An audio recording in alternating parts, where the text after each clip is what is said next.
best of luck for the rest of the weekend. Well, talking of the weekend, let's have a look at what's going on. The fixtures, all the main fixtures, should be coming up on your screens very shortly. First to football, and of course the big derby is Yeovil against Swindon. It's a bit tight at the bottom of half of League One. Yeovil just a point off the bottom four places, go into the game after 2 successive defeats.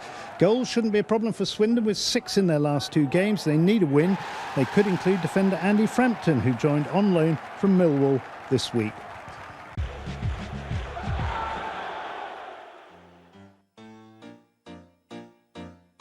It took Yeovil Town 108 years to reach the Football League when they won the conference by a record points tally in 2003.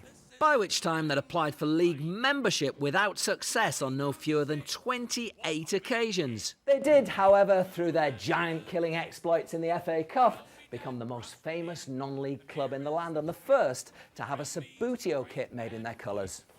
In total, Yeovil saw off 20 league sides, most notably in 1949 Sunderland, who at the time were one of the highest ranked teams in the country. They lost 8-0 to Manchester United in the next round during a cup run in which the players were treated to an egg and sherry punch before each game. And their manager was Alex Stock, thought to have been the inspiration behind the Fast Show's Ron manager. We at Yeovil shall have a rattling good day out. Small boys in the park, jumpers for goalposts, rough goalie, enduring image, isn't it? Yeovil's secret weapon was their famous Huish pitch that sloped 8 feet from corner to corner. In 1990, they relocated here to Huish Park. Their nickname's the Glovers, as the town of Yeovil was at the centre of the 19th century glove-making industry.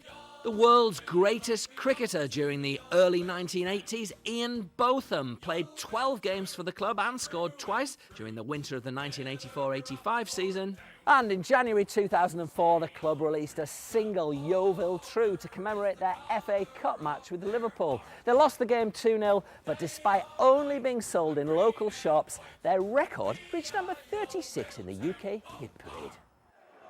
As usual, Charlie Austin hit the right note for Swindon. 3-3 for the goal poacher since his return from a shoulder injury. But boss Danny Wilson won't have been as pleased with the defensive wall that was meant to keep out Gavin Williams. Having rescued themselves on the stroke of half-time, Yeovil maintained their momentum straight after the break. An excellent flick from Sam Williams turned in by Dean Bowditch for his 4th of the season. And number 5 wasn't far behind to seemingly have the home club in command. The finish as calm as they come. But Yeovil's sharpshooters saw all their good work undone in the last 3 minutes. John Morrison pulled one back for Swindon, and suddenly the Somerset club's lead looked fragile. Their defence ragged just a minute later as John Paul McGovern completed Swindon's late fight back emphatically.